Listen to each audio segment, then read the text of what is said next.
دوستان عزیز میخواهید که زبان روسی را خیلی زود آموزید. این طور باشد از اودیو کتاب ما استفاده برید و با کمک این کتاب زبان روسی را آموزید.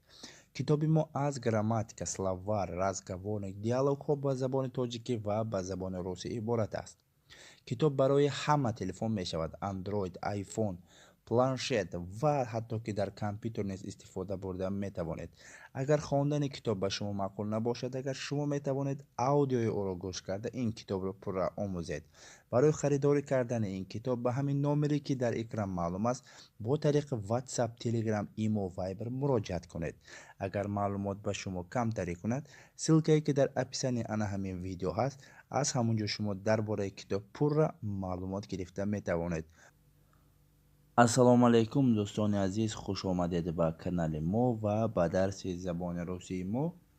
امروز درس امروزه ما درس پنجم است که در این درس ما با شما در زبان روسی جمله ساختن و گپ زدن را می آموزیم. قسم های گذشته را تماشا نکرده باشید حتما ببینید. سلکه قسم های گذشته در اپیسانی آن همین ویدیو می شود. خب تیار باشید، ما با شما آغاز میکنیم.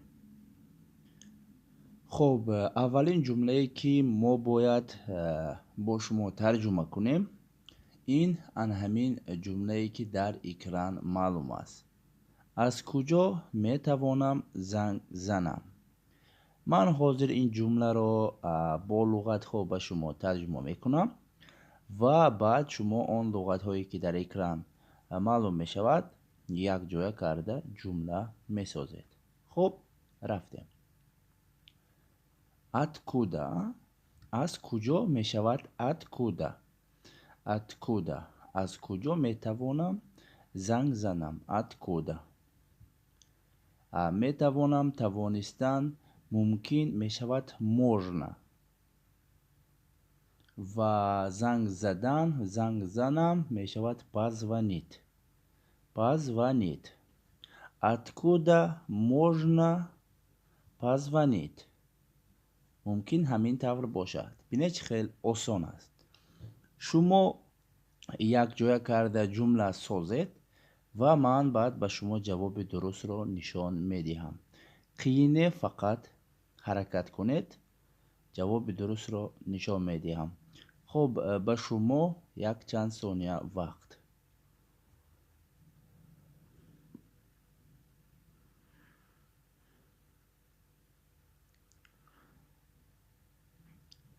خب بهترین دوستان عزیز، من فکر میکنم که شما یافتید زیرا که این جمله خیلی ساده بود. خب جواب درست همین طور است. откуда можно позвонить. откуда можно позвонить از کجا میتوانم زنگ زنم. откуда можно позвонить از کجا میتوانم زنگ زنم. به نهایت ساده بود و برای همین هم تیز و یعنی زود نشان دادم. خب دیگرش نمره تلفنی مرا نویسید. نمره تلفنی مرا نویسید یعنی تلفن نمره مرا نویسید. درست درش نه همین طور درست است. خب تیار باشید ترجمه میکنیم. مرا میشود моего. моего نویستن نویسید میشود запишите. запишите خب نمر تلفن نمر میشود و تلفن تلفن. моего مرا запишите نویسید نمر نمر تلفن تلفن. خب ترجمه میکنیم و جواب درست را من بعد یک چند سال نشان میدهم.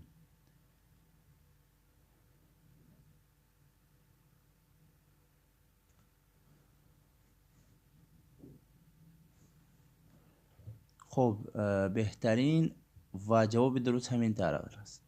запишите номер моего телефона. запишите номер моего телефона. نمر تلفنی مرا نویسید. خیلی آسان بود. جمله ساده است و برای همین هم من به شما زود نشان داده ایستادم. حالی بسیار جمله است که ما باید با شما ترجمه کنیم. خب رفتیم. من شما را گوش میکنم. من شما را گوش میکنم. چی میگویی؟ من تو را گوش میکنم. همین طور. خب من میشود یا. شما را میشود вас. گوش میکنم. گوش کردن البته گلاگول слушать، اما من در اینجا دشمن بهترش همون گلاگول слушать در زمان حاضره چه خیل دیگر خیل می شود، یعنی انا همون چه خیل که استفاده برده می شود با همون طرز به شما نشان دادم. یعنی слушать می شود слушаю. خب من شما را گوش میکنم. همین سه لغت رو یک جا کرده یک جمله چه زبان روسی رو درست‌تر میسازید و در درون خود فکر کرده میستید. من خب به شما یک چند ثانیه وقت فکر کنید و من جواب درست رو بعد نشان میدهم.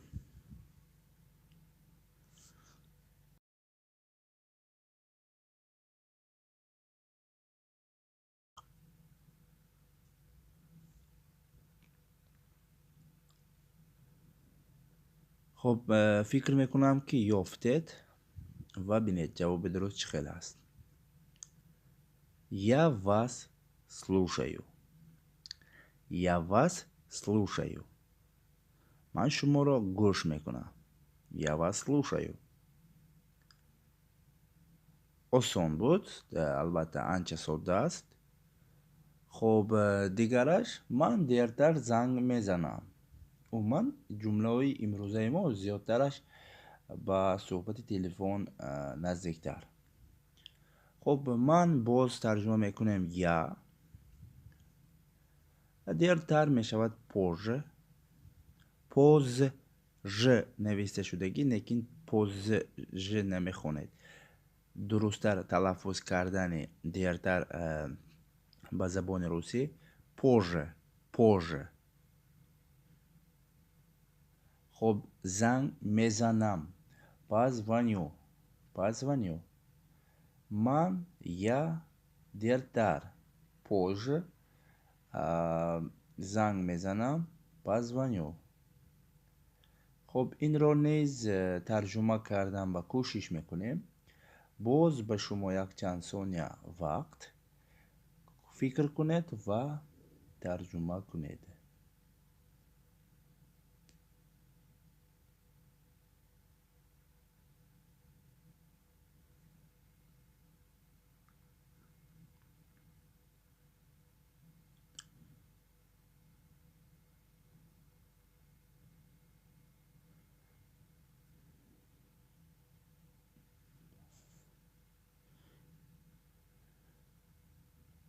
خب بهترین جواب درست. Я позвоню позже. Я позвоню позже. من دیرتر زنگ میزنم. Я позвоню позже. من دیرتر زنگ میزنم. چی طوری که در زبان روسی بود همون طور ترجمه نمی شود. در درس های پیشتر هم نوشته هستم. سوال بسیار می شود، همین را می پرسد چه خیلی که در زبان روسی باشد همون طور به زبان روسی همه وقت ترجمه نمی شود. بله در بعض وقت ترجمه می شود. چه خیلی که در تاجیکی هست همون خیلی پریموی به زبان روسی می گذارد، لیکن بسیاری وقت یک خیلی نیست.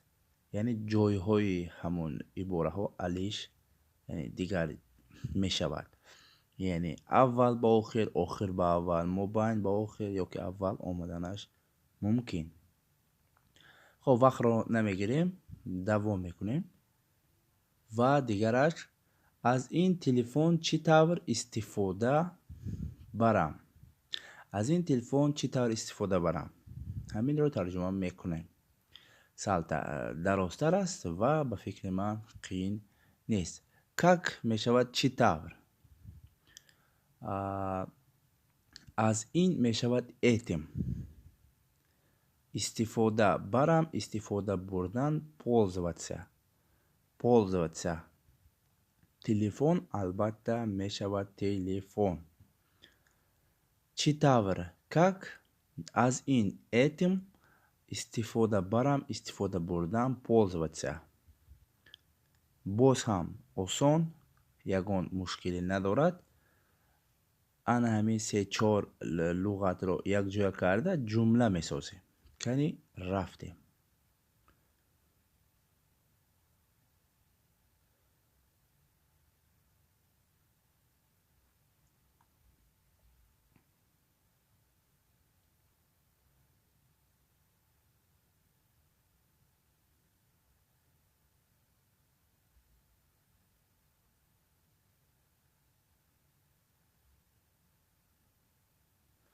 хуб, беҳтарин ва ҷавоби дуруст ҳамин давр аст. Как пользоваться этим телефоном? Как пользоваться этим телефоном? Аз ин телефон чӣ тавр истифода барам? Как пользоваться этим телефоном? осон буд. Ман фикр мекунам ки ягон кас хато накард ва ҳама ҷавоби дурустро мисли ҳамин тавре ёфт дар худи, яъне худи ҳар як шахс бояд ҷавоби дурустро фикр мекард ва ман фикр мекунам ки шумо ҳамин тавр фикр мекардед ҷавоби дурустро. хуб, дӯстони азиз, дар ҳамин ҷо дарси мо ба охир мерасад. агар шумо дар канали мо то ҳол обуна нашуда бошед, ҳатман обуна шавед ва мана охири дарс омад, видео яъне дарс маъқул шуда бошад, метавонед лайк монед. ягон савол бошад агар, албатта дар комментария нависед, зеро ки ман ҳар рӯз барои шумо видео бароварда истодам, то ки шумо омӯзед гуфта ва албатта бисёр чизҳое ҳаст ки шумо мехоҳед ёд гиред. ҳатман ҳамон чизҳоро дар комментариҳо нависед, ман ҷавоб медиҳам ва агар имконаш бошад, албатта дарс сохтан дар кор бошад бо ҳамон темаҳои шумо хостагӣ, мо месозем. мисол шахсҳои зиёд ҳамин дарсро таклиф карданд ва мо мана ин дарсро баровардем ва агар шумо ягон дарси дигарро таклиф кардани бошед ва ягон дарси дигарро баровардани моро хоҳед агар, ҳатман дар комментария хоҳиши худро нависед.